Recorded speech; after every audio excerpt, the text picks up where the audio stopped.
Hello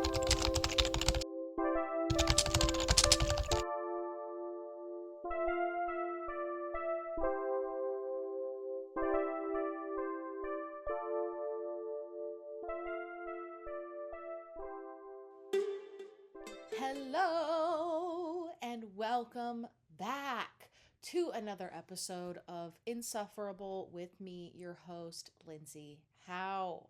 Episode 22. Girl, when I tell you the air was crisp when I went outside this morning to walk my dog, um, it was crisp, girl. And guess what? Da-dee-da, da-dee-da, it's autumn. I actually don't know when autumn starts. And here in California, when the first rain falls, we break out the parkas. And by parkas, I mean our fleece hoodies. Okay. Yeah, we had a lot of rain yesterday. That was actually very nice. I woke up early in the morning to go to the gym, something I had agreed to do the day before with my girl Sierra. And I was low key regretting that when I woke up and it was the first rain of the season. And me being a laze, if there's any um valid reason to stay in the house, I'm gonna take it and I'm gonna run with it, girl. I don't really want to leave the house anyway. Damn, I got a hair on my damn eyelid. I don't want to leave the house anyway. Okay? So having a good excuse sort of just validates the laziness of it all. Um, And you know what? Lazy is a good way to describe me. I'm really not going to lie. I don't want to be lazy. I do blame it mostly on my thyroid, which makes me very tired all the time. The fatigue is real. But you know what? That fits with my lifestyle. Okay. I'm not very adventurous. I like to go on a hike every now and again. And I do like to go out to a nice, cute little brunch or a dinner or a show in the evening. But do I want to be out all the time? No. No, I do not. No, thank you. I live by the beach too, and even in the summer, every year I say I'm gonna go to the beach more this summer. Every single year, I say I'm gonna go to the beach more. Okay, how long is the summer in California? Like 5 months. Yeah, like 5 months. I usually go to the beach less than 5 times. So I don't know how. And one of those is for my birthday. So that's sort of like a predetermined time that I'd be going out to the beach. But I will be sitting at home scrolling on my phone, hot as fuck in my house with the AC on. Instead of just walking, to the beach, which is, less than 2 miles away, a decent beach. We don't swim in the beach here in Long Beach. It is dangerous. Okay, it is filled with garbage, needles, you know, tents. Uh, you know, the LA River basically dumps into our beach, which is very unfortunate. But if you are from Long Beach, you know that you can't be swimming out there, girl. It's too close to the port. And there's literally garbage everywhere. So if you ever are strolling down, yeah, and the beach is cute. Okay, we got a really nice beach path. They built it like I don't know, like 15 years ago probably. They like really laid a good large path on the beach, one side for bikes, cyclists, rollerbladers, skaters, scooters, whatever. Actually, I don't think you're allowed to ride scooters on the beach path, but don't quote me on that. And then there's a side to walk on. So it is nice to go there. It's lively. It's giving a very much way tamer version of Venice Beach. Because nowadays you go down there, people got their little pop-ups. One time I got some waist beads down there. I went down there to run. That was when I was running all the time, believe it or not. I know I don't really have a runner's physique, but at one point I was running all the time. I'm pretty sure that's why my knee is fucked up now. But anyways, yeah, I was down there running one Tuesday afternoon, and there was a whole ass booth selling waist beads. And I got some, and those girls were cool as hell. And, I kind of miss those waist beads, girl. I'm a little too neurotic to be having waist beads. I don't really like stuff touching me. And, I leave my jewelry on all the time, like my necklaces. I never take them off. But there's something about a waist bead that you gotta be psychologically ready to leave that thing on. And the whole deal is they tie it on you, girl. There ain't no clasp. Okay, is tied on. You're supposed to leave it on. It's like a cultural thing. You have to respect the culture behind it, which means getting a clasp is kind of like a little cop out. And that's low key what the girls told me. These beautiful black women, they said, you can get the clasp, girl, but you're not really doing it if you do the clasp. And I said, you know what? Tie it on me, girl. Tie it on me. Seal it with some glue. I'm doing this. I lasted like probably 2 weeks. I probably lasted 2 weeks with the beads. And then I cut them off thinking that I was going to buy my own clasp and do the cop out of it all. I still wanted to wear them. They were very beautiful. But yeah, I fucked it up. I fucked it up. I just don't like the beads around my waist. I would really like to try again. Some of these fucking women, ooh, they're so divine. They're so divine. They have like 60 rows of beads around their stomach and they look amazing. And they're doing the thing. They're doing the thing in their glory, in their fucking feminine power. Okay? I don't have much feminine power, sadly. No, my personality is more non-binary than anything. Even though I do identify as a woman, I am a cis woman. But I struggle being very feminine. You know what I mean? I cannot cook. I do clean very well, even though that is not an inherently feminine trait, by the way. Okay, I'm just talking about societal standards of fucking what women do. But you know what? Actually, I am very powerful in my feminine as of late, okay? I am in direct communication with spirit. Okay, spirit is taking care of me, and I'm letting you guys know that every week, okay? We still have our home. Okay, we are not homeless yet. I'm still enjoying my life. I'm still sort of, it's about to be my favorite time of year, girl. I don't want a lot for Christmas. That sound, music to my ears.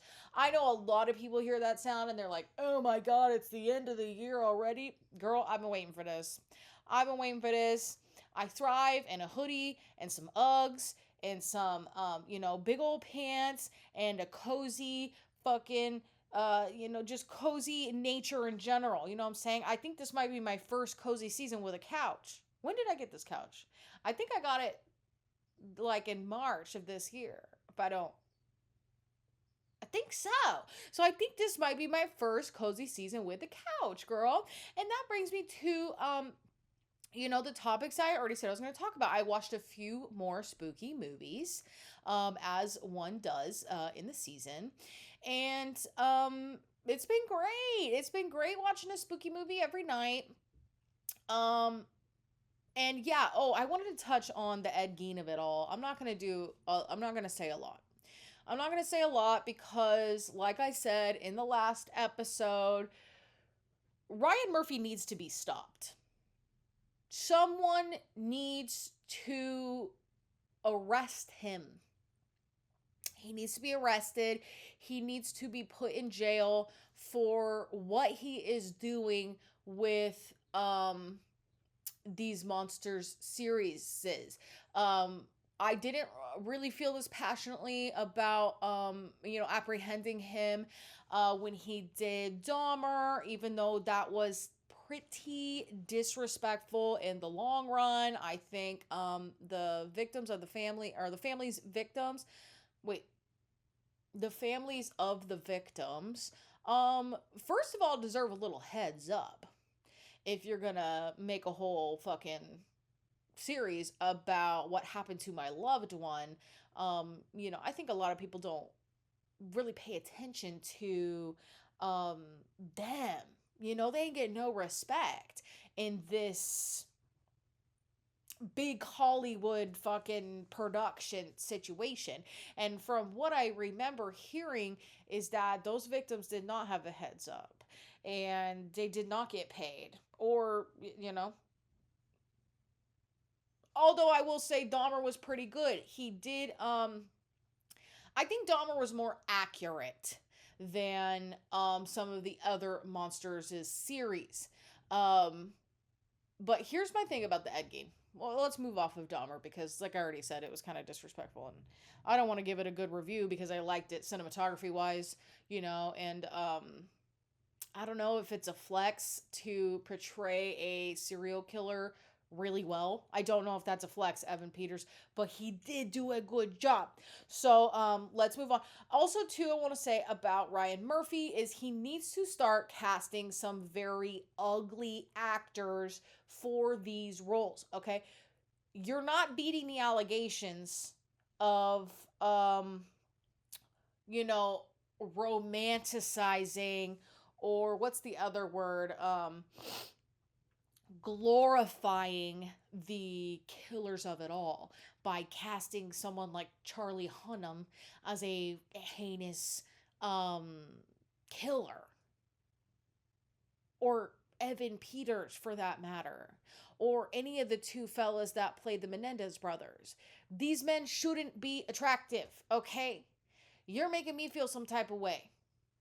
Okay, I don't want to question myself in that way, but I don't want to think they're hot.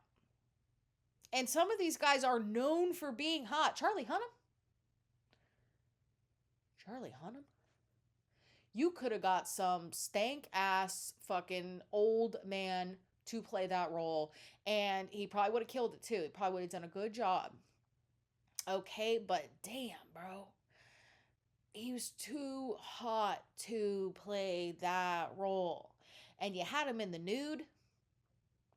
We got to see his bod. How am I not supposed to root for him now? What the fuck? Arrested. Ryan, put your arms behind your back right now. You have the right to remain silent. Anything you say can and will be used against you in the court of public opinion. Okay? My thing about Ed Gein, the Monsters Ed Gein story, is that imagine you're a filmmaker and you're going to write a film or do a show about someone who has committed some of the most heinous crimes of all time, of all human history. Heinous. Multiple things. Killings, cannibalism, necrophilia, human carpentry, if you know what I mean. Okay, imagine all of those things are actually true, and that's who you decide you're going to make a fucking show about or whatever, and you still feel the need to add stuff to the story that's even more heinous. It's even worse now because you made it up. Why? The true facts were bad enough. If you, as a writer, as a filmmaker, as a showrunner, if you can't portray the heinous nature of this infamous dude that you're writing a fucking story about with just the facts, the stuff that he actually did, then maybe just leave it alone. Why add people in it? Why add extra victims to it? That's the thing that pissed me off too, because allegedly Ed Gein really only killed 2 people. Is that too many? Yes, absolutely. But compared to people like Dahmer, he was killing a lot of people. Okay, so Ed Gein, he actually only killed 2 people confirmed. Okay, there are some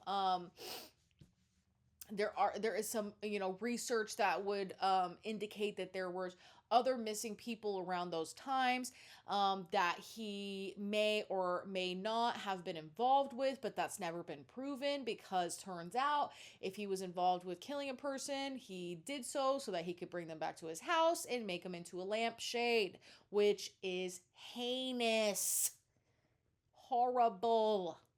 But in the show, he makes them murder his brother, which was never proven. He kills the 2 people in the show that he, was convicted of killing. Those bodies were found at his house. And then they make up this whole story about how he killed some fucking babysitter who was played by Addison Rae. Very random, but she did a decent job. She had polio or something in the show, which was she did a decent job. But yeah, why add on all these other, and you know what? I don't think Ed Gein ever admitted to the necrophilia of it all. Okay, so picture this. Just hear me out here for a second. Ryan, I'm talking directly to you. Hold on, my foot's falling asleep. Do I look weird? Okay. Ryan. Check this out. Check this out. If we're going based on facts, okay? Ed Gein was not a necrophilia guy. I don't know how exactly you say that in that context, in that sentence, okay? Use it in a sentence. I don't fucking know, girl. He did not have sex with these bodies, okay? They were strictly for, you know what I mean? He was basically digging up graves like he was going to Michael's Arts and Crafts, okay? He needed skins. He needed skins to make a fucking cuck chair or whatever he was doing, okay? That was kind of his whole thing, okay? Nobody ever said that he was, making love to these bodies, okay? So to add that into the story is a little bit messed up. Not that I'm defending Ed Gein, you know what I mean? He does not deserve to be defended. I am simply proving my point about Ryan Murphy right now. Because I'm talking directly to you, Ryan. You said we're going to add in the necrophilia of it all, even though it's never been proven. Some of these people are going to believe these facts or these stories as facts because I put it in the show. And, you know, there is some sort of level of responsibility here to kind of portray the story, accurately. But that nobody even cares about that anymore. So we're going to add in the necrophilia of it all. Not only are we going to add it in, we're going to show it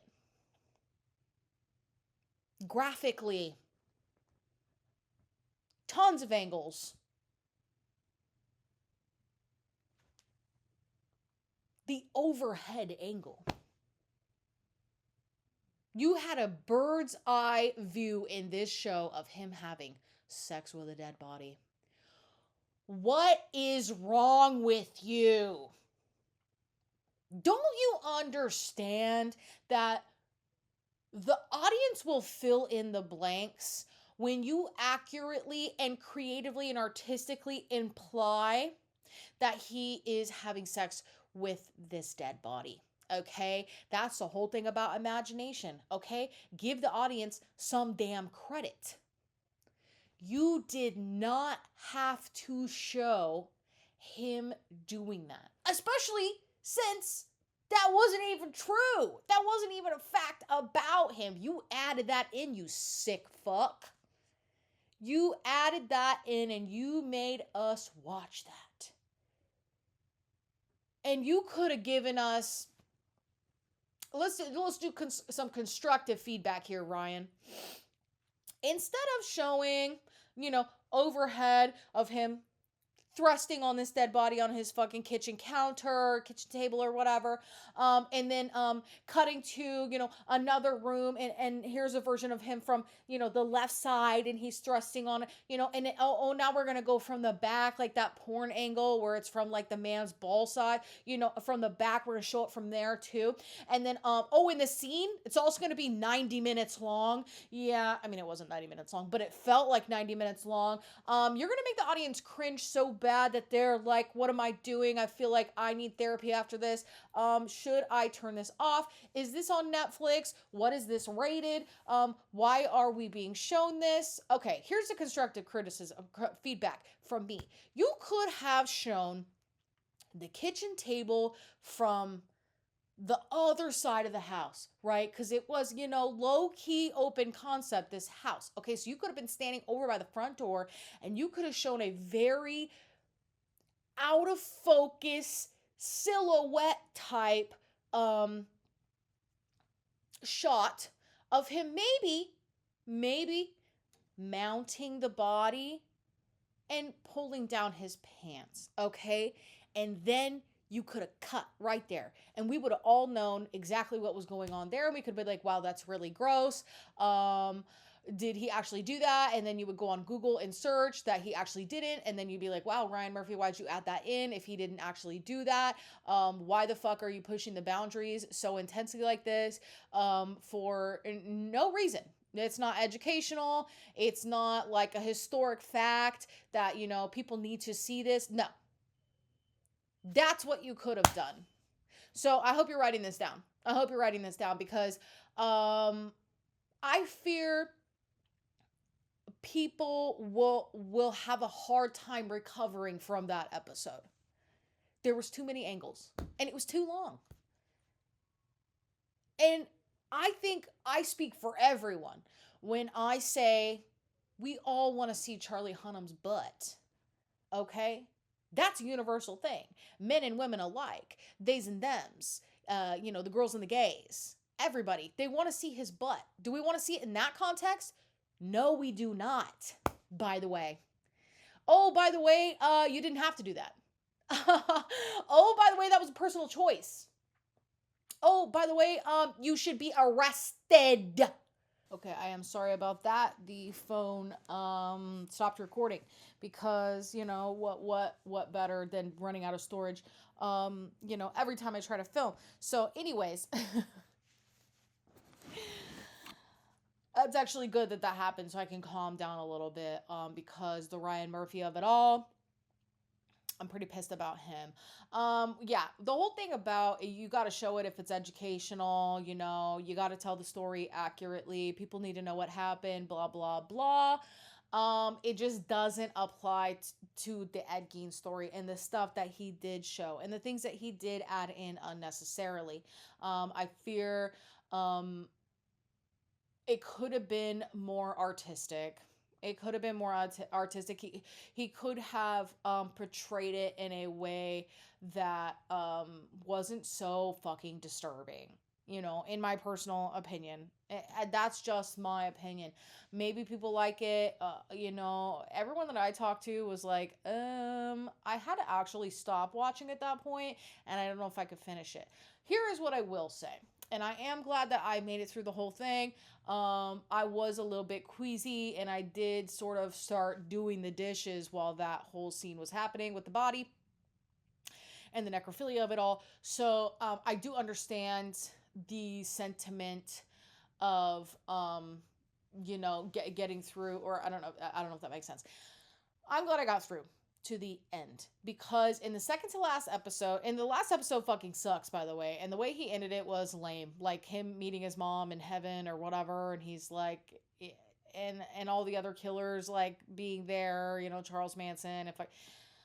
I didn't like it. Thought it was giving glorify, and that pissed me off. But so in the second to last episode, there is a scene, okay, where Charlie or Eddie is speaking to a doctor, and the doctor, he's in the mental institution at this point. He has been convicted for his crimes, but he was not sentenced to prison. He was sentenced to the mental institution because of the nature of the crimes, and they were like, this guy is unwell, which is true. But there's a scene where the doctor there is explaining to him that he has schizophrenia. And this scene is so, moving. The performance there by Charlie was profound. And here's one thing I'll give Ryan Murphy. He will give the main character, and these monster shows, he will give the main character a monologue that will fuck you up. You will be so moved that you won't even know. You won't even know. The monologues are, first of all, written very well, and it begs the question: is this person a good actor that they he cast in this show? And those monologues always are the moment that you realize that this whoever's playing this character is like they fucking. I wonder if they audition with that monologue to play the character, because if I was a director of something and I knew that there was going to be this one moment in episode 6 where this whoever's cast is going to need to nail this specific monologue, I would probably have them audition with that. But it happened in the Menendez brothers show, where um Eric, I believe, was talking to his lawyer and basically giving her the details of what his dad did to him and his brother when they as they were growing up, because if you don't know, the Menendez brothers, they killed their parents, and then in court they argued that their dad was basically like abusing them in many ways, um as they were growing up, and that he was a really abusive father, um, physically and verbally and sexually, and all the above, and that's kind of what led them to kill their parents. We don't really know if that is true. Obviously, the dad he had passed away because they killed him, so he was not there to defend himself.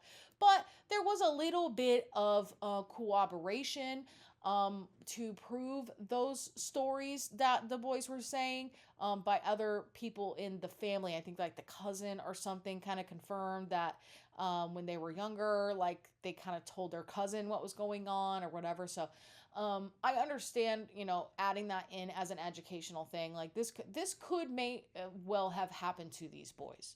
Is that a good excuse for them to kill their parents? No, especially since they were like rich and also like living it up after they killed their parents and stuff. It's very much like, well, did this happen or did this not? But I think it's episode 5 in that series where Eric is telling his lawyer all the stuff that happened to them. Okay.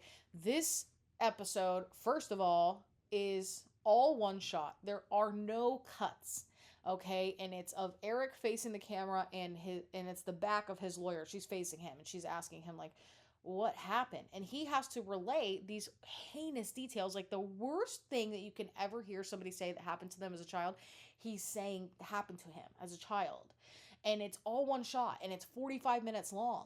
And this actor, oh my God. Oh my God. I was so fucked up after watching that. And it's like, is this true? Is this not? Is this based on true events? Who knows? Nobody knows. But this is a crazy, insane, like super crazy, um, crazy good, nominate this guy for his acting abilities. Whether it's based on a true story or not, it was well written. If it wasn't direct, transcripts from what he told his lawyer or whatever, I don't know if that's even legal to do. But yeah, like that episode was like, holy shit. Like it kind of makes you think that the whole show was good because of this one episode where this actor fucking crushed it. So that was my feeling with that episode of the Ed Gein story, when he is being told he has schizophrenia. And he's crying, but like subtly, and he's sort of taking in this information and sort of like trying to make sense of the way his brain works, even though he low-key knows that it's not good. Like his brain is working in ways that it shouldn't, and the way he talks to his mother after she passed away, and how his whole life has been like this weird thing, and he just really likes making stuff out of skin, and he doesn't really understand it, da da da da da. Whether that's sort of sympathizing with the Ed Gein of it all, saying, oh, he didn't know, he was so simple, and maybe he was a little bit, had some mental issues, and it's not really his fault that he did what he did. No, That's not what I'm saying, and that's not what I began to believe once I saw this monologue. But it does give you, it does cause some movement in the soul when you see an actor fucking crush a scene like that. So Charlie, I'm talking straight to you, pal. Um, you did really well. And I'm sure it wasn't easy to play that role. You did take it on. But you know what? You did a good job. You did a good job with what you had. The character work was good. Whether that voice was accurate or not, we don't know. Because Ryan Murphy is, so at this point known for adding in stuff that is, inaccurate or made up, glorified, romanticized, some stuff that we don't need to glorify or romanticize. But Charlie, you did a really good job. I think you should be nominated for that episode. And I hope that this role, if nothing else, leads you to other roles that push you in a character direction. You're kind of known for being super fine, by the way. And I don't know, you've had some pretty diverse, I don't know why I'm talking directly to him, girl. He ain't watching this.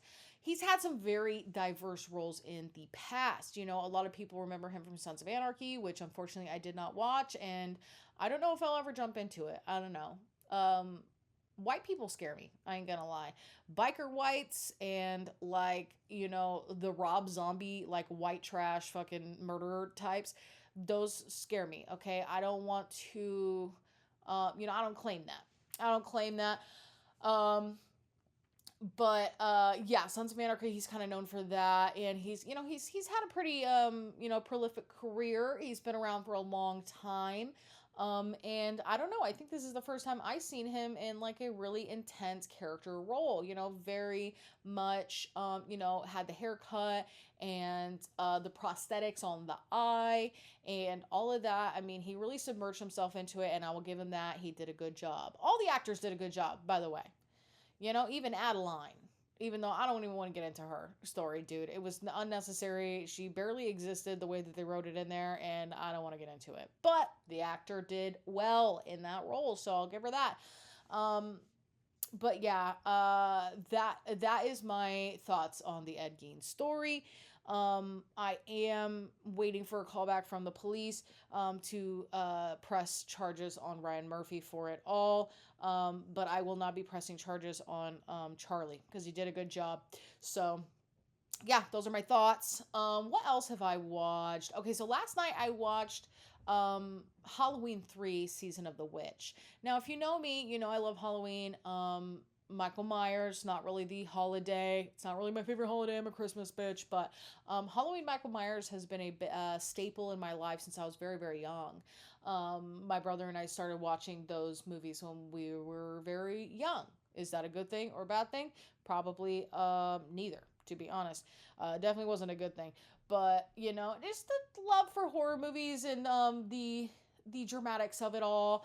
And storyline and everything like that. It's just one of those things that, I just grew up, watching horror movies.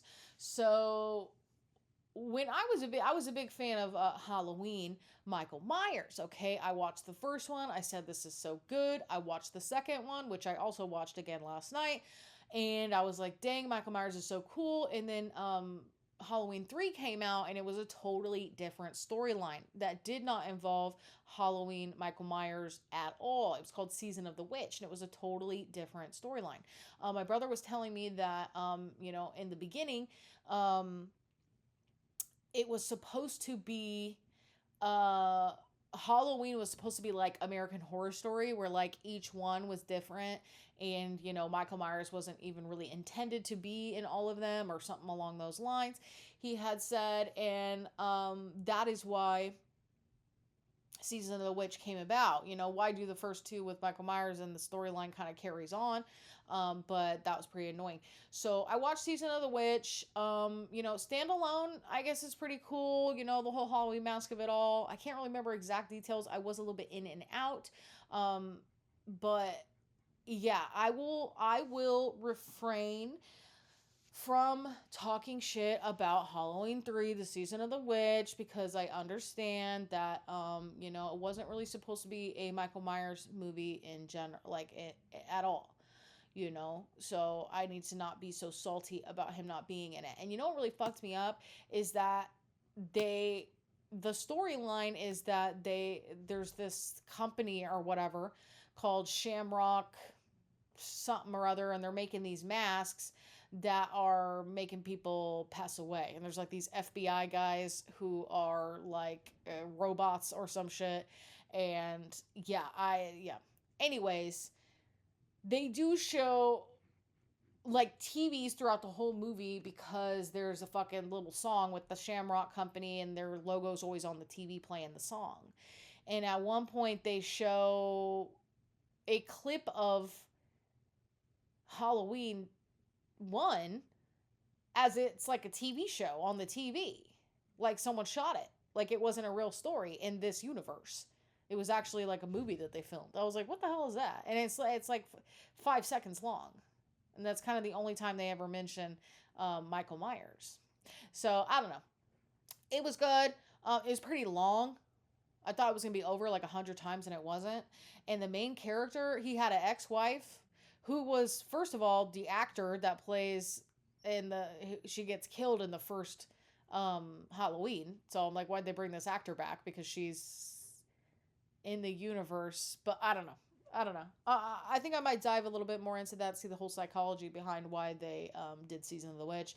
And also the main guy, he's got the ex-wife who hates him. And then he's got this like lab tech lady who I can't tell if they're together or if they're kind of just hooking up. They're just flirting. I mean, they kiss at one point, and I'm like, is this his current girlfriend? And then he goes on a mission to figure out what happened to this young girl's father because he passed away, and they're trying to do like an investigation. And he's like, let's go find out what happened to your dad. And they end up like fucking in the hotel room when they're on their investigation. I'm like, this guy's a fucking hoe. This guy's a hoe faux show. Why is this guy dicking down every bitch in this town? You know what I'm saying? It didn't even add to the story. It didn't even add to the story. And that is what they did in the 70s and the 80s. They gave all of these nasty old men a permission to have some sexual scenes or implied sexual scenes with young women in these movies, and it doesn't even add to the story. So why are you guys doing that? It's so annoying. Watching these movies from the 70s and the 80s, it's like, you guys are just giving these fucking old actors excuses to hook up with fucking 16-year-old girls in these damn movies. Doesn't even add to the damn story. But anyway, Season of the Witch was good. Before that, I watched Halloween 2, which obviously comes right before Halloween 3, if you know how math works. And Halloween 2 picks up from the end of Halloween 1. And I only have one thing to say about Halloween 2, is that Michael Myers only has access to, a lot of it takes place in a hospital because Laurie Strode is in the hospital from the previous attacks that happened to her in part 1. And don't do it, girl. Do not start crying over here. So she is in the hospital. He is sort of hunting her down. He knows she's at the hospital, so the whole movie is basically spent with him making his way to the hospital so he could kill Laurie Strode. Okay, she's his only living sister. He's got a whole thing about killing his sisters, and he's got to get over there to her to kill her, and she's at the hospital. So a lot of it takes place in a hospital, and for whatever reason, he does not have his classic knife, his butcher knife that he typically uses. I can't remember what he uses in the first couple of kills, like on his way to the hospital. But once he gets to the hospital, he gets a hold of this teeny tiny little scalpel from one of the rooms. And he proceeds to do all of the rest of his kills in the movie with this teeny tiny little scalpel. I'm talking, it's this big. This scalpel is this big. And at one point, he stabs a nurse in the back with this scalpel and lifts her off the ground with it. I'm sorry, that's unrealistic. How strong is that scalpel? I know this is medical grade stainless steel or whatever, but that is unrealistic to me. How is he killing her? And he is walking around with this scalpel like this.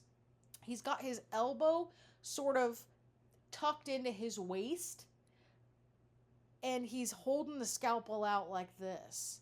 And he's walking and he's doing his walk around thing. I feel like he could have got a better instrument halfway through the movie. I feel like he could have.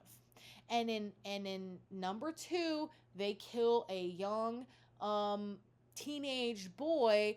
They mistake him for Michael Myers because he is wearing a Michael Myers costume. Here's my other thing about the horror universe. You're in a universe in which there is a masked serial killer who is actively killing people. Okay, I'm talking 6, 7, 8, 9 people per movie. Okay, and they end up getting caught at the end. And then some of these, Michael Myers never really gets caught because he's sort of an entity at this point. He is otherworldly, so he never dies, even though he gets shot like 14 times in the second movie. But in the Scream universe, everybody knows in Woodsboro that the killer there, who it doesn't matter if the killer dies, there's always a new killer who's going to copycat the previous, because they keep it going. Basically, the Woodsboro killer, he keeps going. People love him for whatever reason. People are weird. And as you know, with the Scream franchise, there is always a new killer every single movie because they just take over. At that point, as a society, as a community, you shouldn't be selling that mask at your local Spirit Halloween. And how do I know that they are? Because we do have a killer who is wearing that mask in the movie. But throughout the movie, we're running into several other people who are wearing the mask because they're very insensitive, and they are, going to Spirit Halloween and buying the costume and wearing that around, even though there is an actual killer wearing that costume going around killing people. Why would you want to be mistaken for a killer in this universe? I don't fucking know. Probably some boys, joking around wearing the fucking costume. So in Halloween, Michael Myers is wearing the mask, and he comes out on Halloween and he's killing people, okay? And everybody knows. He's out there. Everyone's trying to figure out where he's at. Especially in part 2, they're trying to figure out where he's at. Dr. Loomis, he's kind of stressing out. We have to find him. And he's driving around with the cops. And they see a guy wearing the same mask, okay? The build is totally different.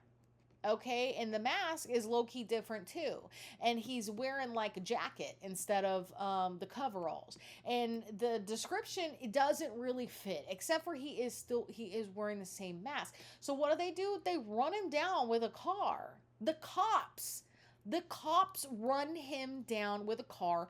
They end up pinning him into another car, in which they crash into it and burst in flames, and this person who's wearing the same mask burns to fucking bits, dies. They find out later it was just some 17-year-old kid dressed up for Halloween. Police brutality is out there, dude.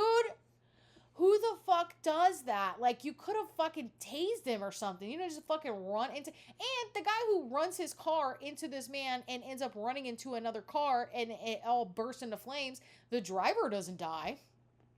The driver hops out. And this kid is burning alive. Well, he probably died from the impact of, like, getting pinned in between the two cars and, like, being hit by a car at, like, fucking full speed. But he's burning. And Dr. Loomis is like, I don't think that's him. And they're like, well, we're not going to be able to find out until we do dental records or whatever. And they're kind of standing there looking at this kid burning, being like, is it him or not? I fear even if it was him, how would you even know? He's burned to bits. I mean, what the hell? Don't you want to prosecute this guy? I mean, lock him up? Holy shit, you guys. The cops are so incompetent in all these movies. Oh my god. And you know what, as a avid true crime consumer, I listen to a lot of true crime stories. The cops are just, they're not copping a lot of the time, dude. They're just not that good at their job, sadly. So, unfortunately, um that does that transcends into films as well. You think, god, these guys are terrible at their jobs, and that's kind of how it be in real life too. So yeah. Part two was good. Spoiler alert, he does end up um dying in the hospital in a fire at the end. And it shows him basically burning up in the fire. Okay, everybody who's wearing a fucking Halloween mask in this movie is burned to bits, I guess. So yeah, one of the ending shots is him in the hospital. He's burned. I think the whole hospital burns down. Lori escapes, Dr. Loomis escapes, but he's in there. He's burning. Okay, he's laying down, and his whole body is on fire. Okay. So then, part three comes around. It's Season of the Witch. They pivot. They try to do something else. I guess it didn't work, or I don't know what happened behind the scenes with the producers of it all. But they end up pivoting back to Michael Myers. He's the main guy. He's our villain for Halloween. We're going to keep it going with Michael Myers. Season of the Witch was cool. We probably shouldn't have added it into this series. So we're going to act like that didn't happen. And then Halloween 4 comes about, and where you're like, he's alive? How is that? How is that possible? We saw him burning up in the hospital. There's no recovering from that. He did actually recover from that. He always does. Nothing can kill him. And in the one of the opening scenes of the film, he goes to the local Spirit Halloween, which, wasn't Spirit Halloween at the time. Back in the day, they used to just have Halloween stores. You know what I mean? They weren't, riding on the, wake of the death of some other corporation. Like right now, all the Joann's fabrics are Spirit Halloweens. The body's not even fucking cold yet, but they are moving in, R.I.P. Joann's. So yeah, he goes and he gets himself a brand new mask at the, local Spirit Halloween. And that brings that circles back to my original point, as this mask was used to kill many, many people. And there's one whole movie about it, and then there's a sequel about it, and this mask is known to be a mask that people be killing with. Why are you still selling it for Halloween? If Homeboy comes back and he's roaming around the streets in this mask, and there are a bunch of other kids also wearing the mask, how are you ever going to catch the guy? Or are you just going to kill everybody who's wearing the mask and hope that it's actually Michael? The logic is not logicking, and it's kind of hard to see. It's kind of hard to, when you're thinking about it in a logical way, you're like, stop selling the mask. It's crazy. The corporations are probably like, oh, like the sales are going to go off on this mask because it's known for, being, I don't know, dude. It's probably a whole money-making scheme. And, that's my constructive feedback. That's my constructive feedback on,